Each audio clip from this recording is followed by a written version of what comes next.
Mind study YouTube channel में आपका बहुत बहुत स्वागत है। लास्ट क्लास में हम लोगों ने रेलवे साइंस की क्लास को देख रहे थे और क्लास नंबर 3 हमारा कंप्लीट हो चुका है। आज हम क्लास नंबर 4 यहाँ पे देखेंगे। ठीक है, इंपॉर्टेंट क्वेश्चन जितने भी सारे इसमें बन रहे हैं, ठीक है, उसको हम एक ही क्लास में करके देख रहे हैं जब तक आपका एलपी का एग्ज़ाम नहीं होता है। ठीक है, और इसमें जितनी भी जुड़ी आपके एग्जाम से रिलेटेड जो है अलग अलग टॉपिक पे जैसे आपका क्वेश्चन बनता है, जैसे रीजनिंग का है, स्टैटिक जीके का है या जीके जीएस का है। ठीक है, तो इसको भी हम इस बार जो है बनाने की कोशिश कर रहे हैं ताकि आपके एग्जाम के लिए काफ़ी यहाँ पे मदद हो सके। ठीक है, तो ये हमारा था। उम्मीद करते हैं आपको क्लास अच्छा लग रहा होगा। चैनल पर नए होंगे तो चैनल को सब्सक्राइब, वीडियो को लाइक, अपने यार दोस्तों को शेयर करिए। ठीक है, कोई भी क्वेश्चन में डाउट है, दिक्कत है तो उसके लिए आप कमेंट करें। ठीक है, क्वेश्चन देखते हैं क्वेश्चन यहाँ पे किस तरह का है। देखिए, फर्स्ट क्वेश्चन आपको यहाँ पे कह रहा है कि जब किसी चालक पर इतना वोल्ट का विभव आरोपित किया जाता है। ठीक है, क्वेश्चन को पढ़ के आपको जो है जो इसका फार्मूला है, क्वेश्चन करने का तरीका है, वो डायरेक्ट आपके दिमाग में जाना चाहिए कि किस फार्मूले पे क्वेश्चन सॉल्व होता है। कह रहा जब किसी चालक पर इतना वोल्ट का विभवांतर आरोपित होता है तो 96 माइक्रो मिली एम्पियर की धारा जो है इसमें होकर प्रवाहित होती है, तो चालक का प्रतिरोध होगा। ठीक है, प्रतिरोध मीन्स यहाँ पे आर की जो वैल्यू है ये आपको पूछ रहा है, वी दिया है और आई भी आपको यहाँ पे दिया है। ठीक है, तो यहाँ पे जो आपको कह रहा है ये आपको आर पूछ रहा है, इसको ये क्या होता है, आपको प्रतिरोध होता है। ठीक है, ये इलेक्ट्रिसिटी से यहाँ पे एग्जाम ये आपका क्वेश्चन पूछा गया है। ठीक है, जो आपका यहाँ पे इलेक्ट्रिसिटी चैप्टर होता है वहाँ से पूछा गया, तो आर पूछ रहा है, ये आपका प्रतिरोध होता है। ठीक है, अब जो इसमें दिया गया है सबसे पहले दिया गया विभव आरोपित होता है, यानी कि जो विभवांतर है इसको विभवांतर ये आपको वी से रिप्रेजेंट करते हैं। ठीक है, वी से ये यहाँ पे दिया गया है 24 वोल्ट। ठीक है, ये दिया गया 24 वोल्ट यहाँ पे दिया गया विभवांतर। उसके बाद कह रहा 96 माइक्रो एम्पियर यहाँ पे दिया गया धारा। ठीक है, तो धारा होगा आई। ठीक है, यहाँ पे दिया गया आपको 96 माइक्रो एम्पियर यहाँ पे दिया गया। ठीक है, और इसके बाद से अगर आप देखें यहाँ पे ध्यान से, तो ये आपको यहाँ पे जो दिया गया है, ये दिया गया है एक फार्मूला होता है V equals to I into R. ठीक है, V equals to I into ये आर होता है, ये होता है विभवांतर। ठीक है, इज इक्वल्स टू धारा गुणे यहाँ पे प्रतिरोध। ठीक है, प्रतिरोध होता है, तो ये आपका फार्मूला होता है V equals to I into R. ठीक है, इसी फार्मूले पर हम यहाँ पे सॉल्व करेंगे। तो यहाँ पे जो V का वैल्यू अगर आप देखें ये है 24 वोल्ट। ठीक है, 24 वोल्ट यहाँ पे है, तो ये हो जाएगा 24 इंटू इक्वल्स टू ये कितना है आपका, अगर आप यहाँ पे देखें 24 वोल्ट है इक्वल्स टू आपका यहाँ पे जो दिया गया है ये हो जाएगा धारा कितना है, धारा यहाँ पे देखेंगे 96 इंटू प्रतिरोध कितना है, यहाँ पे R निकालना है, तो R इज इक्वल्स टू ये हो जाएगा 24 बाई यहाँ हो जाएगा 96। ठीक है, एक चीज़ और देखेंगे, ये दिया गया आपको मिली एम्पियर में यहाँ पे, तो इसको एम्पियर में चेंज करने के लिए क्या करेंगे, 10⁻³ से गुणा कर देंगे। ठीक है, यानी कि ये हो जाएगा 96 इंटू 10⁻³ एम्पियर। ठीक है, इसको ध्यान में देंगे, यहाँ मिली एम्पियर दिया गया है, तो जो भी यहाँ पे होता है आपको आई का वैल्यू जो रखा जाता है वो आपका किस में रखा जाता है, एम्पियर में। ठीक है, तो यहाँ पे हो जाएगा 10⁻³ ये हो जाएगा। अब इसको सॉल्व करेंगे यहाँ पे, तो ये हो जाएगा R इज इक्वल्स टू ये हो जाएगा 24, ये इसको ऊपर ले जाएंगे तो ये हो जाएगा 10⁻³ इक्वल्स टू ये हो जाएगा 96। ठीक है, अब देखिए यहाँ पे 3 से कैंसिल करेंगे, 3 × 24, 3 × 3 = 9, 3 × 2 = 6 और 800 यहाँ पे हो जाएगा 1, ये हो जाएगा 4। ठीक है, तो ये हो जाएगा आपका कितना, R is equals to 1/4 into ये हो जाएगा 10⁻³ यानी कि ये हो जाएगा आपका यहाँ पर अगर आप निकालेंगे तो ये हो जाएगा 25। ठीक है, किस तरह से R इक्वल्स टू 25 और यहाँ पे 0.025 इंटू 10⁻³ आएगा। ठीक है, अब इसको जब गुणा करेंगे नीचे से तो इसमें कितना है, तो 10⁻³, तो इसका जब गुणा करेंगे 2 दशमलव हटाएंगे तो ये आपका आ जाएगा 250 ओम, यहाँ पे निकल का आएगा आंसर। ठीक है, 250। ये कैसे था देखिए, यहाँ पे जब आप किए हैं तो ये आएगा 1/4 आएगा, 1/4 इंटू 10⁻³, मतलब ये इस तरह से कहीं आएगा 1/4 इंटू 10⁻³ ये है आपका। ठीक है, तो इसका जब भाग देंगे तो ये आएगा 0.25 इंटू 10⁻³ तो ये -3 है, तो जब नीचे आएगा तो 2 दशमलव ये हट जाएगा, एक जीरो वहाँ पे मिल जाएगा, तो कितना हो जाएगा 250 यहाँ पे। ठीक है, तो ये आपका 250 ओम यहाँ पे निकल के आएगा। ठीक है, तो कैलकुलेशन आपका अच्छा होना चाहिए तभी आप क्वेश्चन को यहाँ पे सॉल्व कर पाइएगा। ठीक है, तो ये था, तो 250 ओम ऑप्शन नंबर सी यहाँ पे आंसर होगा। ठीक है, कुछ नहीं था, आपको V equals to I into R apply करना था और इस क्वेश्चन को सॉल्व करना था। ठीक है, और आसानी से आपका जो यहाँ पे जो क्वेश्चन आंसर है ये आपका आ जाएगा। कैलकुलेशन आप अपना देख लीजिए कैलकुलेशन किस तरह से है। ठीक है, क्योंकि यहाँ पे अगर कैलकुलेशन आपसे नहीं हो पा रहा है तो आंसर नहीं निकाल पाइएगा। ठीक है, तो ये था ऑप्शन नंबर सी यहाँ पे आंसर हो जाएगा। इसके बाद देखिए अगला क्वेश्चन यहाँ पे है आपका, कह रहा है कि मानव शरीर इनमें से कौन सा भाग जो है, क्या कह रहा है कि सल्की उपकला से स्तरित नहीं होता है। ठीक है, तो इसमें से जो आपका होता है कौन सा भाग सल्की उपकला से स्तरित नहीं होता है, तो ये है वृक्क नलिकाएं। ठीक है, ऑप्शन नंबर सी होगा, वृक्क नलिकाएं जो है ये आपके सल की जो है यहाँ पे उपकला संस्तरित नहीं होती है। ऑप्शन नंबर सी होगा। बायोलॉजी से क्वेश्चन था। इसके पास से क्वेश्चन देखिए अगला, फेरस सल्फेट क्रिस्टल के पूर्ण अपघटन के दौरान कौन सी गैसें निकलती है? ठीक है, फेरस सल्फेट पूर्ण यहाँ पे फेरस सल्फेट क्रिस्टल के पूर्ण अपघटन के दौरान कौन सी गैसें निकलती हैं? तो देखिए यहाँ पे जो होगा आपका, ये इसका रिएक्शन होता है FeSO4। जब इसका पूर्ण अपघटन होता है तो ये बनता है Fe2O3 Fe2O3 प्लस यहाँ पे SO2 और बनेगा SO3। ठीक है, सल्फर डाइऑक्साइड और सल्फर ट्राइऑक्साइड। ठीक है, तो ये आपके निकलती हैं। ये आपका है फेरस सल्फेट। ठीक है, फेरस सल्फेट। ठीक है, ये है फेरस सल्फेट, ये आपका हो जाएगा। तो यहाँ से आपको Fe2O3 और SO2 और SO3 यहाँ पे दो गैसें निकलती हैं। तो यहाँ पे अगर देखेंगे SO2 सल्फर डाइऑक्साइड और ट्राइऑक्साइड, ठीक है, SO3 दोनों यहाँ पे निकलते हैं। ठीक है, और ये आपका फार्मूला होता है FeSO4 को। इसको देखिए बैलेंस कर लेंगे तो यहाँ पे दो यहाँ पे है तो दो ये हो जाएगा, 2 सल्फर हो जाएगा और यहाँ पे 8 ऑक्सीजन हो जाएगा। 3 2 5 और 3 यहाँ पे 8 ऑक्सीजन है। तो ये आपका जो है बैलेंस हो गया है। ठीक है, समीकरण संतुलित भी है। ठीक है, संतुलित करके ही इसको जो है आप थोड़ा उसको देखें। कई बार क्या करता है, आपको रिएक्शन दे देगा, पूछेगा ये जो है संतुलित है कि नहीं। ठीक है, तो संतुलित करना भी आपको आना चाहिए। इसके पहले वाले जो सेट किए थे दूसरे में, ठीक है, पहले या दूसरे में, तो वहाँ पे हमने इस तरह का संतुलित वाला क्वेश्चन किया था। अगर आप नहीं देखें तो जाकर उसको देखिए, आपको वहाँ से पता चल जाएगा। ठीक है, तो ये क्वेश्चन था, ऑप्शन नंबर सी इसका आंसर होगा। अगला देखिए, अगला क्वेश्चन है कि जब प्रतिरोध को श्रेणी क्रम में संयोजित किया जाता है तो प्रत्येक प्रतिरोध में विभवांतर होगा। ठीक है, प्रत्येक प्रतिरोध में विभवांतर क्या होता है? एक समान होता है। प्रतिरोध के समानुपाती, यहाँ पे देखिए एक प्रतिरोध के समानुपाती होता है जो विभवांतर होता है। अब देखिए जैसे हम समांतर श्रेणी क्रम की बात करते हैं तो अगर आर यहाँ पे टोटल निकालेंगे तो ये हो जाएगा R1 plus R2 plus R3। ठीक है, अब ये किस तरह से निकलता है? जैसे मान लीजिए आपको यहाँ से गया, ठीक है, तो ये आपका एक प्रतिरोध हुआ, फिर ये दूसरा प्रतिरोध हुआ, ठीक है, फिर इसके बाद से ये तीसरा प्रतिरोध हुआ, यहाँ से हो जाएगा। ठीक है, ये पॉइंट ए है, ये पॉइंट क्या है आपका बी है। तो ये हो जाएगा R1, ये हो जाएगा R2, ये हो जाएगा आपका R3। ठीक है, ये आपका V1, ये आपका V2, ये आपका V3। ठीक है, तो इसमें क्या होता है, यहाँ पे विभवांतर जो होगा ये क्या होगा, आपको प्रतिरोध के समानुपाती होता है। V=I/R से अगर आप देखें यहाँ पे V=I/R, तो यहाँ प्रतिरोध क्या हो जाएगा I/V, यहाँ पे R निकल के आएगा। तो V यहाँ विभवांतर क्या है, समानुपाती निकल के आता है। ठीक है, और इस तरह से आपका समांतर में होता है, ये आपका श्रेणी क्रम में होता है। समांतर के लिए क्या होगा 1/R यहाँ पे जो निकलता है टोटल यहाँ पे।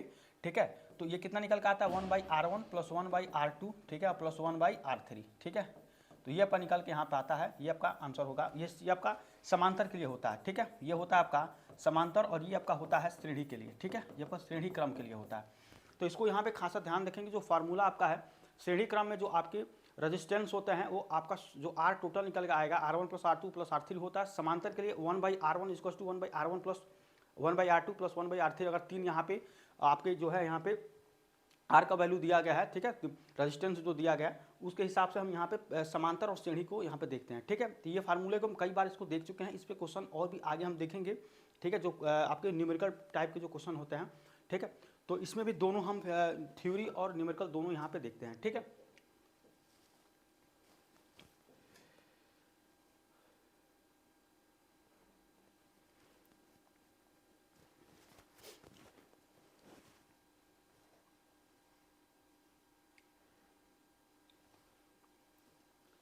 देखिए यहाँ पे जो है आपको नेक्स्ट क्वेश्चन यहाँ पे कह रहा है हाइड्रोकार्बनों के एक एल्काइन समूह का पहला सदस्य है। ठीक है, हाइड्रोकार्बनों के एक एल्काइन समूह का पहला सदस्य।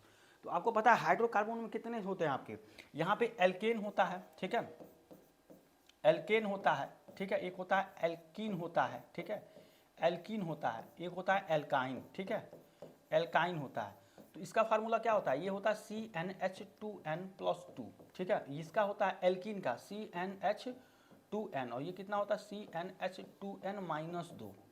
ये फार्मूला होता है। अब देखिए पहला सदस्य कर रहा है तो सबसे पहले आपको एल्कीन का, यहाँ पे एल्काइन का कह रहा था, ये आपका एल्काइन का है। इसका क्या हो जाएगा, पहला सदस्य एथाइन हो जाएगा। ठीक है, इसी फार्मूले का है एथाइन यहाँ पे। तो ये पहला सदस्य हो जाएगा आपका ऑप्शन नंबर ए, यहाँ पे आंसर हो जाएगा। ठीक है, एथाइन, क्योंकि एथ मेथ इस तरह से होता है, प्रोप होता है, ब्यूट होता है, पेंट होता है, हेक्स होता है, हेप्ट होता है, ऑक्ट होता है, नॉनिन, डेकेन, इसी तरह से आपका जो है बढ़ता जाता है। तो ये आपका हो जाएगा यहाँ पे ethyne, option number A answer हो जाएगा। देखिए यहाँ पे अगला क्वेश्चन देखिए कि निम्न में से कौन सा प्रकाश संश्लेषण में उत्पन्न अपशिष्ट उत्पाद है। ठीक है, तो अपशिष्ट उत्पाद क्या है, ऑप्शन नंबर डी। ठीक है, ऑप्शन नंबर डी है यहाँ पे ऑक्सीजन। ऑक्सीजन है O2। ठीक है, O2 यहाँ पे आपके ऑप्शन हो जाएगा। ये प्रकाश संश्लेषण में अपशिष्ट क्या होता है, उत्पाद होता है ऑक्सीजन। ठीक है, इसको कई बार भी हम इस क्वेश्चन को देख चुके हैं। ठीक है, अगर आप नहीं देखें, अगर आप हमारे चैनल पे जाके वहाँ पे प्लेलिस्ट में अगर यहाँ पे प्रीवियस ईयर का क्वेश्चन देखेंगे तो वहाँ पे ये क्वेश्चन आपको मिल जाएगा, क्योंकि ये उसी में का क्वेश्चन था। ठीक है, यहाँ पे जो है दे दिया गया है, उसको अच्छे से वहाँ विस्तार कर दिया। ठीक है, ये क्वेश्चन था। अगला क्वेश्चन देखिए, यहाँ पे जो आपको नेक्स्ट क्वेश्चन है, कह रहा है निम्न में से कौन सा तत्व सर्वाधिक विद्युत ऋणात्मकता तत्व है। ठीक है, विद्युत ऋणात्मकता तत्व इसमें सबसे ज़्यादा।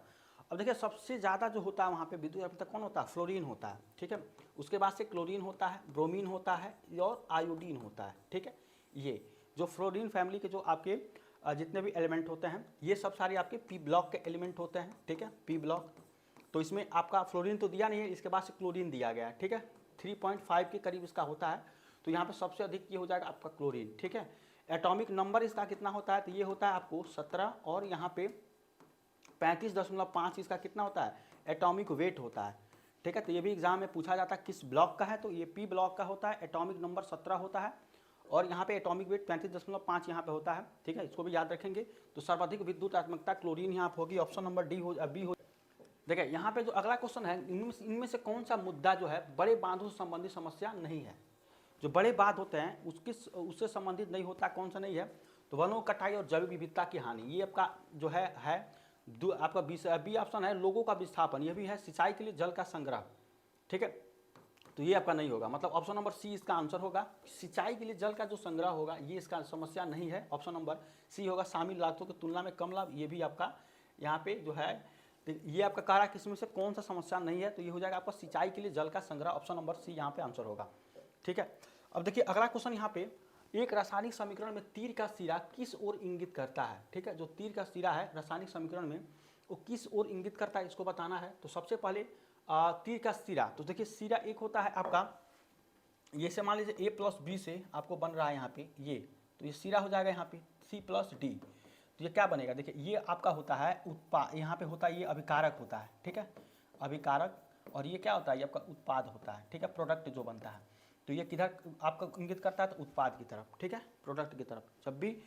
और इसमें क्या होता है कि दोनों ओर की जो है जो यहाँ पे जो एक संतुलित अभिक्रिया होती है, दोनों की मतलब अभिकारक की जो परमाणु संख्या है और उत्पाद की परमाणु संख्या दोनों बराबर होनी चाहिए। ठीक है, तभी वो संतुलित अभिक्रिया कहलाता है। इसको हम पहले भी देख चुके हैं, लेकिन आपको पूछ रहा था कि तीर का क्या होगा, तो क्या होता है, ये उत्पाद की तरफ यहाँ पे इंगित करता है, जो आपके प्रोडक्ट बनता है। मतलब a+b मिलकर जो अगर C+D बनाए, ठीक है, कई बार आप a से b+c बनाता है, जैसे मान लीजिए a से b+c बनाएगा, या यहाँ पे a+b से आपको क्या बनाता है, 2 बनाता है, जैसे आपको यहाँ पे b+c बनाएगा। फिर मान लीजिए a+b से, मतलब कहने का मतलब कि रिएजेंट 2 तरह के मिले, यहाँ पे C+D+E बना देगा, 3 तरह के यहाँ पे प्रोडक्ट आपको मिलता है।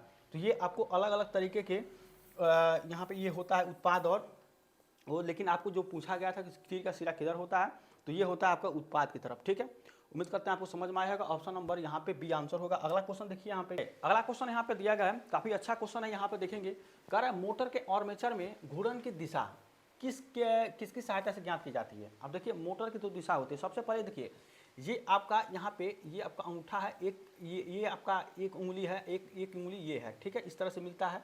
ये जो होता है आपको अंगूठा है। ठीक है, तो ये क्या होता है, बल आघूर्ण की दिशा होती है। ये किसका दिशा होता है, बल आघूर्ण का। ठीक है, और ये आपका ये जो आपकी उंगली होती है इस तरह से है, ये वाला उंगली, ये आपकी धारा की दिशा होती है। ठीक है, ये धारा, इसको आई से रिप्रेजेंट करेंगे यहाँ पे, और ये चुंबकीय क्षेत्र का होता है। ठीक है, चुंबकीय क्षेत्र।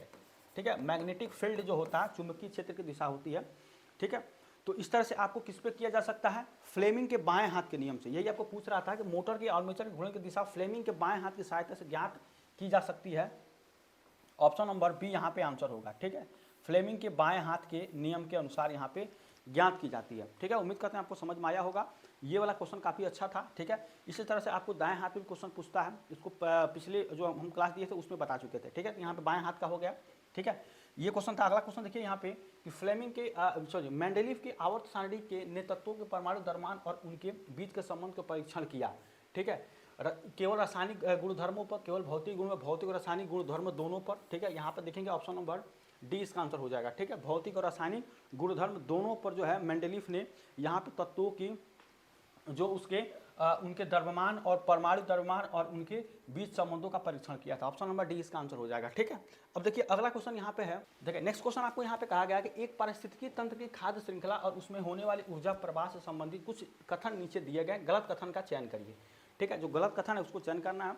तो सबसे पहले आपको दिया क्या, ऑप्शन नंबर ई में दिया गया ऐसे सभी जीव जो उत्पादक नहीं है वे उपभोक्ता होते हैं। ऐसे सभी जीव जो उत्पादक नहीं है वे क्या होते हैं, वे उपभोक्ता होते हैं। तो ये तो आपको यहाँ पे सही है। ठीक है, जो उत्पादक नहीं हो क्या तो उपभोक्ता होते हैं। एक अकेला जीव एकाधिक पोषी स्तरों पर भोजन प्राप्त कर सकता है, ये भी आपका सही है। जीव का पोषी स्तर जितना निम्न होता है उसमें उतनी ही कम ऊर्जा होती है। ठीक है, जितना पोषी स्तर जितना निम्न होगा उसमें उतनी ऊर्जा कम होगी। तो यहाँ पे ये तो आपको सही है। ठीक है, ऑप्शन नंबर सी यहाँ पे आंसर होगा। खाद्य जाल में 2 या 2 से अधिक खाद्य श्रृंखलाएं शामिल होती है, ये भी आपका सही है। तो ऑप्शन नंबर सी यहाँ पे आंसर हो जाएगा। ठीक है, उम्मीद करते हैं आपको यहाँ पे क्वेश्चन समझ में आया होगा। ऑप्शन नंबर सी इस क्वेश्चन का आंसर होगा। अगला नेक्स्ट क्वेश्चन है आपका, निम्न में से किसका क्वथनांक सर्वाधिक है। ठीक है, तो निम्न में से किसका सर्वाधिक है, तो इसका हो जाएगा 2850। ठीक है, और इसका होता है 1382 और ये होता है आपको 1465 और ये आपका होता है 1465 डिग्री सेंटीग्रेड। देखिए ये वाला जो होता है ये 1900 यहाँ पे 65 होगा और ये आपका 1465 होता है। 1465 डिग्री सेंटीग्रेड ये होता है सोडियम क्लोराइड का। तो अगर आप देखिए 2850 डिग्री सेंटीग्रेड, ठीक है, ये इसका नहीं होगा। ठीक है, ये कैल्शियम क्लोराइड का होता है 1965 और सोडियम क्लोराइड का 1465 होता है यहाँ पे। ठीक है, तो अब देखिए यहाँ पे ये हो जाएगा आपका 2850 डिग्री सेंटीग्रेड होता है, किसका होता है, कैल्शियम ऑक्साइड का। यहाँ पे ऑप्शन नंबर ए उसको सर्वाधिक यहाँ पे दिखाई दे रहा है। ठीक है, तो ऑप्शन नंबर ए इसका आंसर हो जाएगा, सबसे सर्वाधिक क्वथनांक यहाँ पे आपको पूछ रहा था। ठीक है, तो ये था हमारा क्वेश्चन। उम्मीद करते हैं आपको क्वेश्चन आज को समझ में आया होगा। जितने भी क्वेश्चन है उम्मीद करते हैं पूरा समझ में आया होगा। कोई भी दिक्कत कोई भी डाउट है तो उसके लिए कमेंट करें। ठीक है, चैनल पर नए चैनल को सब्सक्राइब, वीडियो को लाइक, अपने याद दोस्तों को शेयर करें। ठीक है, तो मिलते हैं नेक्स्ट क्लास, तब तक थैंक यू सो मच।